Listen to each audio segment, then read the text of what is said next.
Hey everybody, how's it going today? Hope your Tuesday's going well. I've got a little tidbit of information here that I thought I'd briefly discuss in a video. Nothing has really happened with the Seahawks, but what they are trying to do, and in this case failing to do, can sometimes indicate what they will do in the future. So, thought I'd go ahead and spend a few minutes talking about this little bit of information we got yesterday.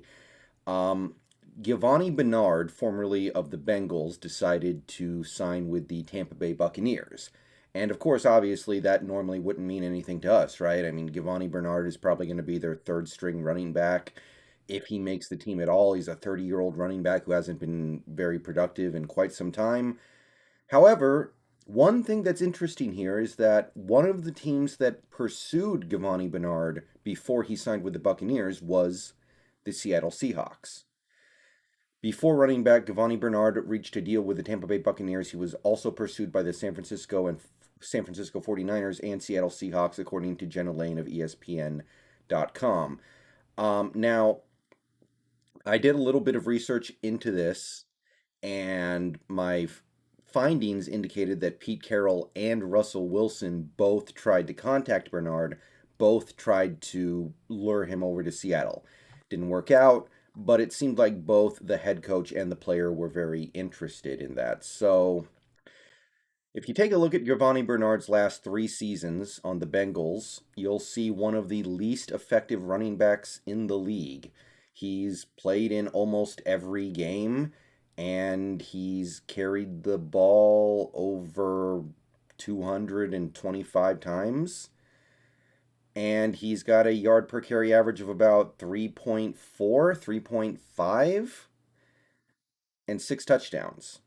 So, yeah, my first thought was, oh, phew, we didn't sign him. Good, we didn't get him. I'm happy. I'm glad we didn't get him, you know? This is the kind of stuff that I don't like this team to do, to spend money on players like this. Running backs who, by the way, aren't even good. A running back who's about to turn 30. A running back who has almost 1,000 career carries. Not a huge load, but still, you're getting to the point where you're starting to run out of effectiveness. So my first thought was, okay, whatever, we didn't get him. No harm, no foul. But then I started thinking, we didn't get him, but we did try to get him. And what does that mean? So I decided to spend a little bit more time thinking about it. So looking at Giovani Bernard and the kind of player that he is, he's never been a player who has been defined by his ability to run the football. His career high in rushing yards was 2015, where he had 730 rushing yards. He's never had more than 170 rushing attempts in a season, never had more than 5 rushing touchdowns. That's not really where he makes his biggest impact. What he is known for, especially in recent years, has been his work as a receiving back. He's had a season where he had 50 catches. He's had a season where he's had over 500 receiving yards. And these last 3 seasons where he's completely dried up as a running back, you can just see how pathetic his total performances over these last 3 years on the ground. 3.4 yards per carry, less than 800 yards. He actually has more receiving yards than rushing yards in this period of time. 112 catches for over 800 yards and 3 touchdowns over a 3-year span. It's not up there with the all-time great pass-catching running backs, but for somebody who doesn't necessarily get on the field that much, somebody who isn't a bell cow, it's pretty good. So this tells me the fact that we tried, and it seems that we tried very hard to get Giovani Bernard, or at least we had a lot of interest from our star quarterback and head coach. Maybe even though we didn't get Bernard, we're going to be looking for something else like that. So we have here an aging and mediocre, but not without effectiveness entirely, third down back, basically a receiving back, somebody who you put on the field on third downs in passing situations, who can take a quick pass, take it up the field for a medium gain to maybe move the chains on a 3rd and 5 or a 3rd and 6. So if you take a look at our depth chart, this is the running back depth on this team as I see it right now. It's kind of interesting because we've got Chris Carson, we've got Rashad Penny, Alex Collins, Travis Homer, DJ Dallas, and I didn't even list Bo Scarborough, who a lot of Seahawks fans like. and should be pretty easy to bring back around if we decide we want him. So that is six running backs who are either already on the team or could easily be put on the team. And here we are talking about adding another one. So, first of all, before I start talking more analytically, I want to say, does this ever highlight some of the failures of this front office recently? We've hit gold with Chris Carson, a seventh round pick who has become a credible starting NFL running back. And we've spent a first round pick on a running back. We've spent two late round picks on running backs in Homer and DJ Dallas. We've signed Alex Collins to a veteran minimum deal. I mean, not throwing any shade at that, but despite all of that, here we are still trying to find additional running back help. All those draft picks we've used on running backs, and now the money, not a huge amount of money, but still money. And here we are still trying to round out the depth chart, it seems. So, yeah, I know we're high on the front office at the moment, but don't forget where they've fallen short. And this is a good example of it. But that being said, what might this indicate that the Seahawks are trying to do? We know we're not trying to replace Chris Carson. We just gave him a contract. We're not going to pay Chris Carson. I know we didn't give him a ton of money, but contract's still worth 10 million bucks. We didn't do that just to throw him in the garbage.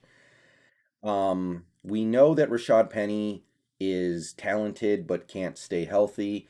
A few people in my streams and myself did wonder if our Giovani Bernard interest indicated that we were maybe kind of 1 foot out the door on Rashad Penny already, and we kind of just feel like it's a lost cause at this point. Alex Collins is on a veteran minimum deal, I think, so cutting him would mean nothing, but he played pretty well last year, so I don't necessarily expect that to happen. But the real guy that seems to be under the crosshairs in this attempt to sign a veteran running back is Travis Homer.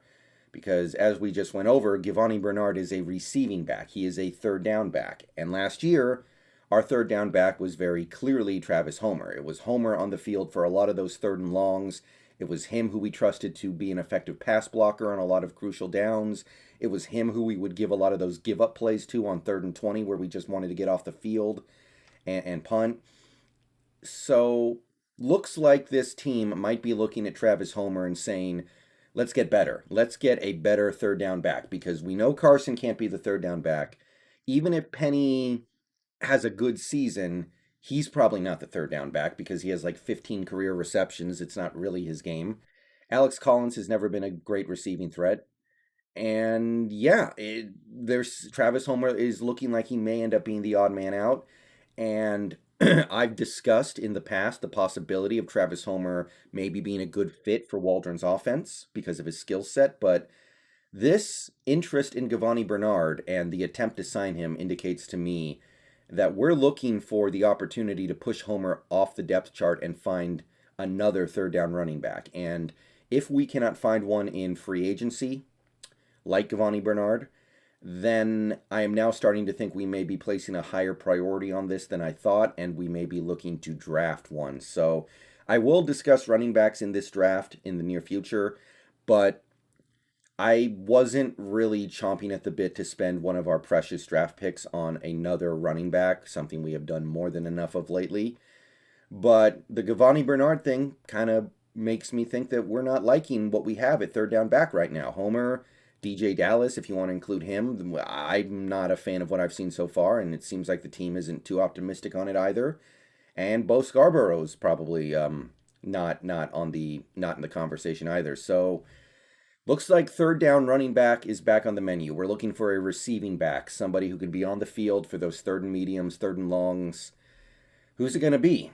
And we may have to adjust our scorecards accordingly, because it now seems possible the team will be spending some draft capital on a third down running back this draft.